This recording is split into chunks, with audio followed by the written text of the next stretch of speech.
What's up, guys? Game Field Hall Games here, and I'm back with Blockbuster Tibbs, and it's Saturday, and it's time for another Drama Scripted Saturday, and somewhere down here there should be Roll to Chairman Prescott 41, and depending on how long this video is, there should be 41 and 42, but I don't know, there's a lot of stuff happening in wrestling this week. Let's start off with Raw. On Raw, John Cena was via satellite, and he had a weird interview with Michael Cole saying that even though I'm hurt, blah blah blah, in 2 weeks I will come back and beat John Laurinaitis. Same old John Cena promo, but the funny part is that he was there and did a dark match against Kane, which was funny. So I don't see why they decided to do it via satellite. That man does not know vacation. You know why he took a vacation? Because he had to go get a divorce, and that's in the undrama scripted news. So yeah, John Cena got a divorce for his wife. That's why he's not been. Well, I can't really say that he's not been on. Well, has he been on live events? Yeah, the past week. Damn, he could divorce and wrestle at the same time. He's the man. Other things that happened are Kofi Kingston and Little Jimmy R-Truth versus Jack Swagger and the man that can sell the best, Dolph Ziggler. That match happened. That was an okay match, and then almost a half a repeat of the match happened on SmackDown, which was. It was R-Truth versus Jack Swagger, which R-Truth winning on SmackDown with the Little Jimmy. Other notables on Raw, the crowd sucked. And let me explain why the crowd sucked. If you don't know who came back, the guy who created ECW. North Carolina sucks. It completely sucks. You know why? If this was New York or Philadelphia, they would not let the man talk. Why? Because he created ECW. New York and Philadelphia love him. But North Carolina, for some reason, had no reaction at all. It sucked. He came back and announced that Brock Lesnar was going to quit because of contract disputes and stuff. But regardless of the fact, it was Paul Heyman that came back. Paul Heyman. The guy is great on the mic, as always. He's a genius as a booker. I don't know why he wasn't in WWE all this time. Of course, he had some disputes with Vince McMahon, but not as much as Eric Bischoff. But still, he's a genius.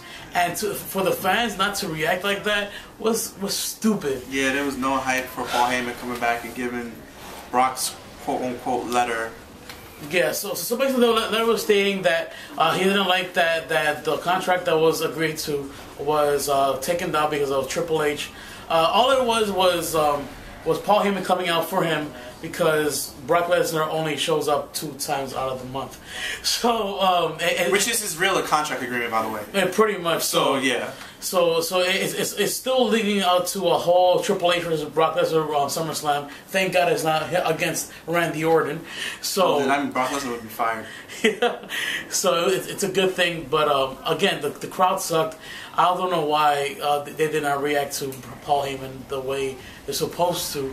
But that's what's going on. So that's what's going on a little bit on Raw. Yeah, that basically what happened on Raw was bad. I can't even sugarcoat it. Like, I went to sleep on purpose. Like, normally I would watch one and I'll fall asleep. No, I turned to SportsCenter, went in my bed and fell asleep at around 10 o'clock. Raw was so bad. So let's move on to Impact, which was, oh my Jesus, it was actually better than Raw. It was better than Raw, not for me. How did Abyss found himself? That's what made it. That's what made it better. Abyss found himself. Abyss found himself. Abyss at the end of the show said, "Oh brother, stop looking for me." When he's looking for himself. Yeah, Abyss found himself. Okay, there you go. So here's the main difference between those two. His brother has fake teeth. Puts them on. Puts a nice suit. He's sweating like a pig throughout his whole mic work. And next thing you know, I gotta find my brother, blah, blah, blah. And at the end of a tag, what was it, 4-way match? After RVD won, Abyss comes out with the teeth out and says, be careful what you wish for, or some shit like that. But what's gonna happen when they find each other? It's gonna be some camera trick, like, oh, brother, how you doing? No. I don't think that's what's gonna happen. I think it's gonna happen where Bully Ray's probably they're gonna do something on camera with Bully Ray probably beating Abyss's brother up. And then he's going to be beaten up so bad that he's going to be on the stretcher. Then Abyss is going to get resurrection for his brother. That's what I see happening. I mean, the only thing another thing that will come to mind is like an alter ego kind of thing. Like for some reason, Mankind and Mick Foley. Mick Foley will come out and next thing he'll turn into Mankind. Like, but Mick Foley never said that Dude Love or Cactus Jack was relatives of one another. I'm looking for one another. So you can't really say that. You remember that promo where they all sat together? Yeah. In the same room? Camera work? Yeah. That Dude Love, everybody sat together, and then Cactus Jack came out for the promo for the 2000 Royal Rumble versus Triple H. So it's, am I coming out? Wait, he's coming out. No, he's coming out. Oh no, it's Cactus Jack. So yeah, they were together. But they're not looking for each other. I know that they weren't looking at each other. So that's different. But in terms of alter ego, I think what happens is like, the normal Abyss is the guy in the suit or whatever, but every time he gets angry, Abyss comes out. He takes off the teeth and blah, blah, blah. But I just I'm trying to find logic in something that's retarded. I just get that at the last 2 weeks of this whole Abyss finding Abyss thing, he finally got a catchy tune. He was like, I'm Parker, I'm looking for my brother. Chris, Abyss. Like the catchy thing, it was getting kind of catchy, and then he found himself. But in other news, it was Velvet Sky versus Miss Tossmacher, and Tossmacher won with her weird finisher. And then for some reason, Hulk Hogan set up a 4-way match between RVD, Jeff Hardy, Mr. Anderson, and Bobby Roode. Now the winner, whoever beat, I guess, Mr. Anderson, RVD, was gonna get his place in the title match, but yet they showed a hype video for RVD. Why not hype video for Jeff Hardy? Why not for Mr. Anderson? Because they already knew that RVD was gonna be in the main event. Well, they were kidding. They were just spotting out some bullshit in order to fill in a main event spot.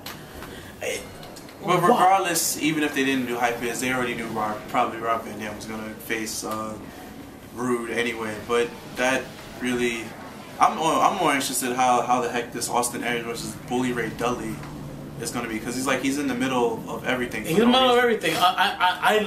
That's one of the things that I love about Impact is Bully Ray and Austin Aries. Bully Ray, after he defected from the whole Team 3D, was awesome. He's a great heel, lost his weight. He's doing some awesome mic work. If I don't see that man with a title in the next year, I'm gonna riot. Well, not really, but that man deserves a title because he's done so much work, especially at the age that he is right now. But he's doing great. I think at the age that he is, where he is right now, I don't think all his promos should start out, "Do you know who I am?" No, I don't think they should start out like that. Because we already know who he is. But of course, Austin Aries had another great match with Ion. Yeah. It was a good match as always. I want to see what's going on with Bully Ray. He's going after Abyss. He's going after Austin Aries. He's in the middle of everything. He's doing everything but the main event title. He's the T-Pain of TNA right now. Basically, he's just doing everything right now. But of course, RVD wins the Fatal 4-Way. The whole Abyss thing happens. So now it's a ladder match. So now at Sacrifice. Yeah, it's a ladder match. Just tomorrow. Oh shit! This is TNA pay-per-view tomorrow. I forgot. Oh wow! Crap. Good thing we do this show. Yeah, good. Sacrifice is tomorrow, guys. Free promo here for TNA. Yeah, Sacrifice tomorrow at 8 p.m. He's giving the promo. I'm not. Yeah. I already know how I'm gonna watch. Make sure you read it. Yeah, I already know how I'm gonna watch the pay-per-view. Do you? I'm gonna read it. But one day. So so going on to SmackDown.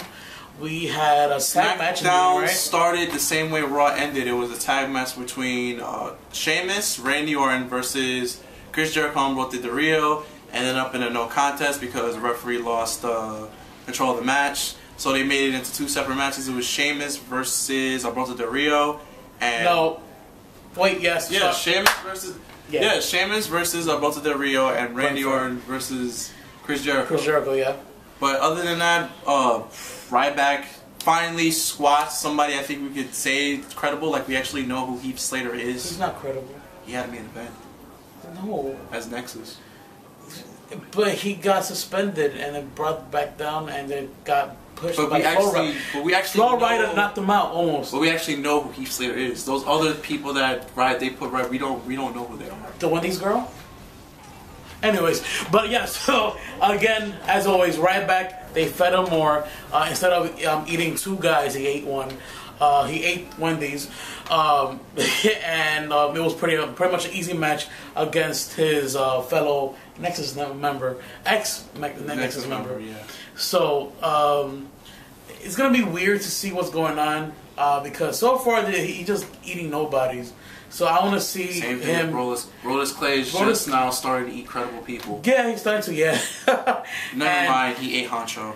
Yeah, So forget that he pretty much no soul. Forget that statement. He ate Honcho on Friday. So he basically ate a whole 2 against 1 beatdown before the match started, and Brodus Clay just came out of nowhere and just shook his body, and next thing you know, 1 minute later he's down. But what's his name? Antonio Cesaro. Yeah, Cesaro did a match against A-Rye, which that goes to show you, guys in wrestling business, do never drink and drive, especially when you're a mid-card hell. Don't do anything stupid, Matt Hardy. I mean, but yeah, do not do anything stupid because you will stay in mid-card hell. Now he's in lower card hell. Now he's in, but that was impressive. Hell. Like Antonio, like, I think I saw rape on television. Antonio Cesaro, Castagnoli, whatever his name is, he's gonna be a great wrestler as long as he doesn't fuck up, please. Because he was a great ROH wrestler. So it will be great to see what's going on, especially what's going to happen with NXT. But we'll talk about that after SmackDown. But again, Antonio Cesaro, awesome. For some reason, I like Oksana. She looks nice. Well, yeah, she always looked nice. Yeah, I mean, but again, so much for wrestling. But yeah, Teddy Long, they gotta find something for him quick because this it's called wishing him luck on his future endeavors. I guess they're doing this until his contract runs out. That's the only reason I see it. Unless they divide the brands again and Teddy takes over Raw and Teddy takes over Raw and then Johnny's on SmackDown. I mean, they might as well with a new deal with NXT if he goes to NXT. But whatever. Again, there was Sheamus versus Alberto Del Rio, and for some reason, somebody tried to be Hero. Tried to be a hero. Wait, no, it was Alberto Del Rio versus Randy Orton. Sorry. Alberto Del Rio versus Randy Orton. Oh yeah. And somebody tried to be a hero while Randy Orton was hulking up and all that stuff. Oh, we're talking about Ricardo Rodriguez. I think Ricardo Rodriguez got a raise because he's been doing a lot more, like taking bumps wise, and he's not on the roster as a wrestler. So Vince McMahon was like, "Yeah, I'll pay you $10,000 if you jump off this top rope twice this month." And he's jumping off ropes. He jumped off the rope and he got RKO'd. Yeah, this time. And it was a DQ, even though Randy Orton knocked him out. Hit him. Yeah, and then as a distraction, Alberto Del Rio got his arm and all that stuff. But yeah, so basically both matches was good. The Chris Jericho versus Sheamus match was good as well. But then it ended as Alberto Del Rio getting special finished by everybody. Yeah. And then it ended, and then that was the end of SmackDown. So you said you had news about NXT? Oh yeah, of course. Full Sail University, which is a very popular online university that a lot of people have been going to. They joined with NXT and FCW, which is a good thing because they're going to show more programming. They're going to show NXT guys plus FCW guys. So everybody that you've seen in the past. Our ROH guys, of course, and some TNA as well. Constance Creed, he's in it as I forgot his name, Apollo some shit. But yeah, you're gonna see Cassius Ohno, which was Chris Hero. You're gonna see Tyler Black, or what's his name? Seth Rollins. Seth Rollins. We're gonna see a lot of new guys come up through NXT.